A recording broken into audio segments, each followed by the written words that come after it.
Hi everybody, my name is Leslie, and most of you already know me.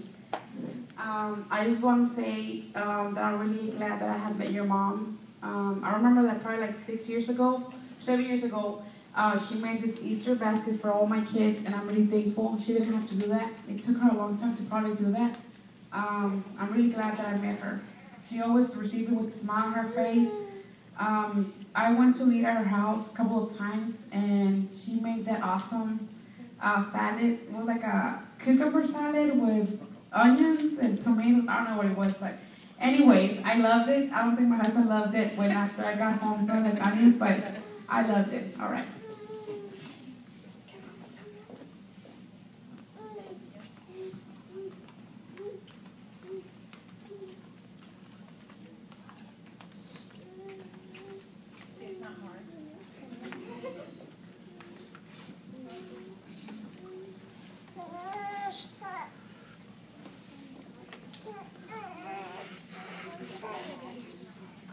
My name is Cheryl Walker, and I knew Kim when we went to church for a short while.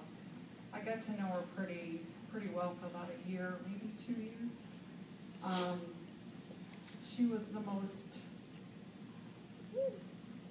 loving person that I had ever met, and would give of herself. And I remember her saying one time, we were a struggling church,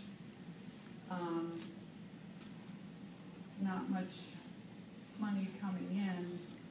And I remember her telling me one time, she said, I don't have a lot of money, but what I can give to the church is I can bring baked goods to the church for Sunday service. And to me, that was just, that alone was worth $1,000, $1,000,000. She gave of herself, and that's really what I think church is all about. It's not about the money, it's about giving of yourself, giving of your love. I think one time she made a memory blanket. I think that was her that put that together, and it was just a beautiful thing that we gave to one of the members of the church. I didn't know Kim very, very good, but I loved Kim because of who she was, and very down to earth, and I'm very grateful. First of all, her kids, you can be very proud of her. She was a wonderful person, and I think she raised some wonderful kids. But I didn't know her as well as I wish I could have, but I loved her just the same in the short time that I knew her, and grateful that I had an opportunity to be with her in church and get to know her there, and just spend time with her, and glad that I knew her in my life. She's a beautiful woman.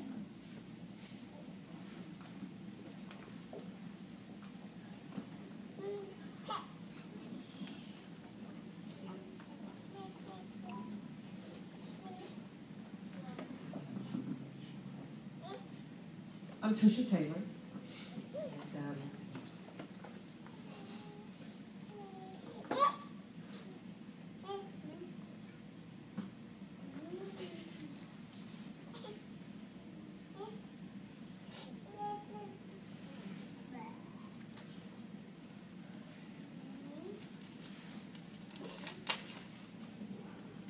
we called her Grandma Kim. And she was like a grandma to my children. She helped watch them, especially my daughter when she was born. And she would babysit.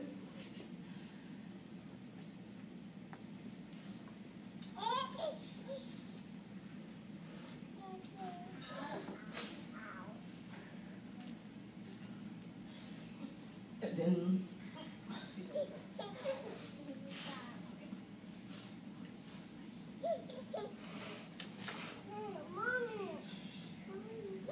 special person in our lives. She would just randomly cook dinner when I came home to get the kids from her. She would have dinner ready for us.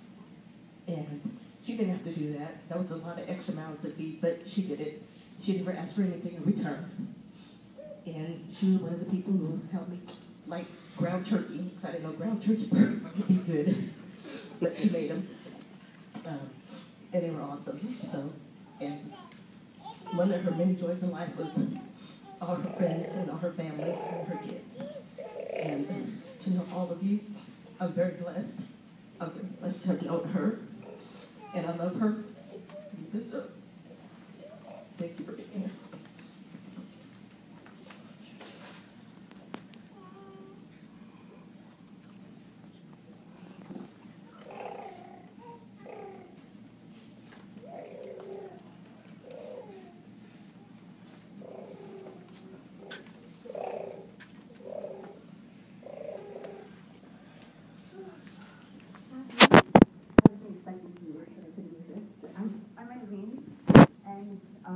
I'm the activities director at Village Toscana, where Kim was staying. So I've known Kim pretty well for the last 4 years. And Kim is going to be greatly missed at Village for sure. But the amazing thing about Kim was how involved she was in the life at Villa. She was definitely probably the youngest resident that we had there, and you would think being in that situation, she would, be withdrawn and have the other residents looking out for her. And it was the complete opposite. It was like she was the mother to them.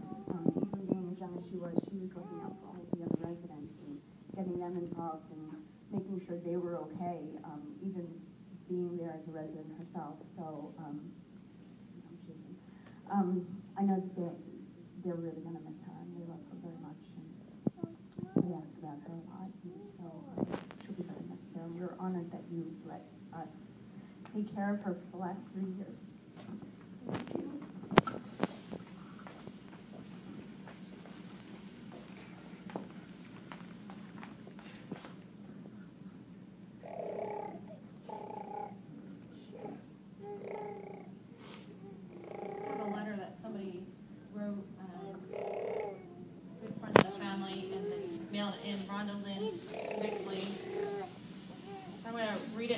Since she's unable to be here, but she's with us in her thoughts and prayers with us today.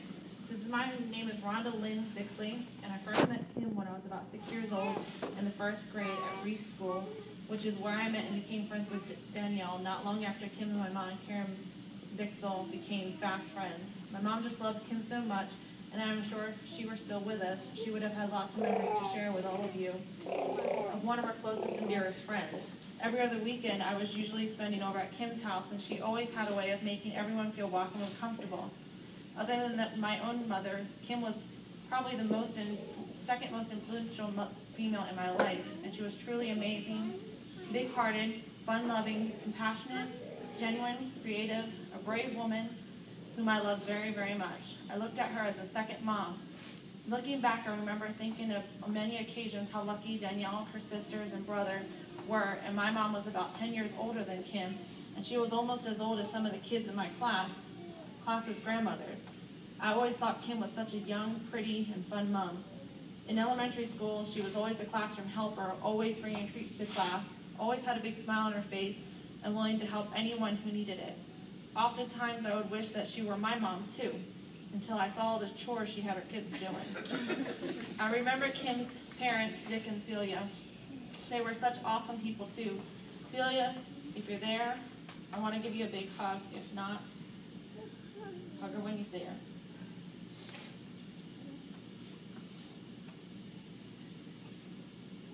One of my memories of Kim is when I got to go on a road trip with her and the kids. It was her two little ones. It was her little two-tone brown Dodge Caravan. It was just her and the 5 kids going all the way to Spokane, Washington to go see her parents. My mom said, "Boy, is she one brave woman." And I remember my mom gave her the okay, and she closed us all up with she dosed us all up with a half a dose of NyQuil before we headed out. At a rest stop in Oregon, I bought what I thought was some perfume out of the machine in the bathroom. When the trip was over, my mom showed me what I had bought and asked me, why was I buying scented condoms? I don't even know what it was, but Kim thought it was so hilarious, and she kept laughing and laughing and laughing about it. I remember Kim being like the Avon Sales Lady of the Year, and I remember her dropping us kids off at the end of the block with bags full of Avon books. We would put the books on doorsteps until we got to the end of the street, where she would be waiting with another stack of books. I remember her beautiful handwriting and her beautiful smile and laugh. I remember acting foolish, doing little skits and stuff for her just to make her laugh. I remember every summer break going with Kim and her family to the Montana water slides for Mark Martin and Bauer Company picnic. One year, she may have drank one too many and she got sick in the porta potty, and I remember helping her walk back to the car and how she thought she was the funniest thing. She laughed so hard she was crying. She was such a fun person. Page 3. I remember for Easter one year, she crocheted all the kids' Easter baskets that looked like little bunnies, and they were all different colors. They were the cutest little bunnies. I was kind of upset, and I searched and searched and searched, and I could not find any pictures of Kim, and I wish I had some. I felt rather sad, however. I found one of you kids holding the Easter baskets that she made. She also made me a stuffed bunny, which I still have. Also sitting in my dad's fireplace in his living room are a pair of ceramic deer that Kim made for my parents. Her and her mom took ceramics classes together. My mom always said Kim could paint the most beautiful eyes, and for that she's true. She painted the prettiest eyes. On the bottom of the deer, it was inscribed, "To Harry and Karen, with love, Kim, 1988. She was such a sweet, giving person. My dad said he remembers one year on his anniversary, he didn't know what to give my mom, and Kim pulled him aside and told him, "I know what she wants." And she shoved him in the oak kitchen table and chairs that sits in our kitchen today. I'm not sure how, but she talked my mom into putting a bag on her head, and then she drove around town for a few minutes so my mom wouldn't know where she was, and then brought her back to her house and brought her in the kitchen and took the bag off her head to surprise her with the table. And I remember my mom was so happy she was crying, and then Kim was crying too. It was so cute. We were all so fortunate to have had her in our lives. Her genuine friendship, compassion that she had for people,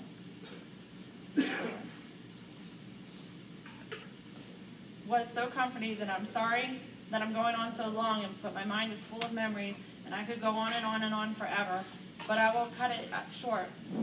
Well, try to anyway. I guess I just want to say thank you to Kim for always being such a class act and for all the love that she shared with me and my family. To me, death is so very surreal. Even though I know she's gone, I still feel like she's here and she's still living on in every life that she ever touched. I know that there is a special place in my heart that starts to warm when I remember Kim, and it causes my throat to choke up and my eyes to fill with tears, but it also brings a smile to my face and my heart when I'm able to reflect back on all of the memories and the time that we shared together. I'm going to dedicate that warm spot in my heart to Kim, and I think I'm going to call it the Kim spot. That way, I know it'll always be there with me no matter what. Danielle, Nikki, Christina, and Christopher, and anyone I forgot, I love you all, and I pray that the peace replaces the pain and the loss of your best friend and the greatest mom anyone could have asked for in the world is in a better place, having such a beautiful time at it. Until we meet again, Kim, you will be forever missed, but never forgotten.